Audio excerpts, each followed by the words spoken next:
দুটো ভাই বাবা এই সিস্টেমেই মারা হয়েছে। তাতে ওই পূর্ব শত্রুতার জোর ধরেই এই ঘটনা ঘটছে।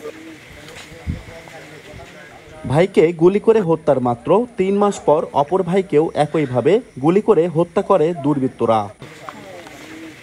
পাবনা সদর উপজেলার গয়েশপুর ইউনিয়নের দক্ষিণ মনোহরপুর এলাকার ৯ নম্বর ওয়ার্ড আওয়ামী লীগের সাবেক সভাপতি জহিরুল হক বাবু প্রতিদিনের মতো শনিবার রাত ৮টার দিকে চা খেতে গিয়েছিলেন নলদাহ নতুন পাড়ার একটি দোকানে। হঠাৎ করেই দুর্বৃত্তরা মোটরসাইকেলে এসে তাকে লক্ষ্য করে এলোপাথারি গুলি করে পালিয়ে যায়। গুলিবিদ্ধ হয়ে মাটিতে লুটিয়ে পড়েন বাবু। স্থানীয়রা উদ্ধার করে হাসপাতালে নিলে চিকিৎসক মৃত ঘোষণা করেন।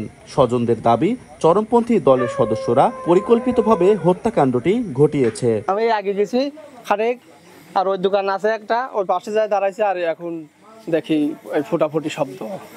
তারপরে আগে এসে দেখি কি যে কাকা হয় এটা, তারপরে এসে দেখি কি কাকা পড়ে আছে। দুটো ভাই বাবা এই সিস্টেমেই মারা হয়েছে।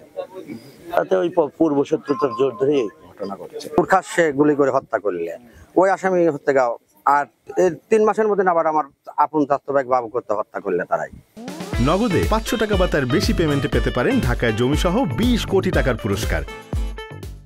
ঘটনার পর থেকে এলাকায় অতিরিক্ত পুলিশ মোতায়েন করা হয়েছে।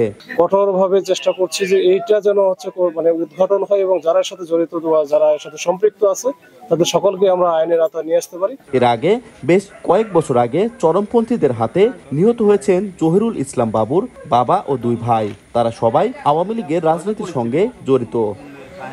সবুজ মোল্লা, সময় সংবাদ, পাবনা।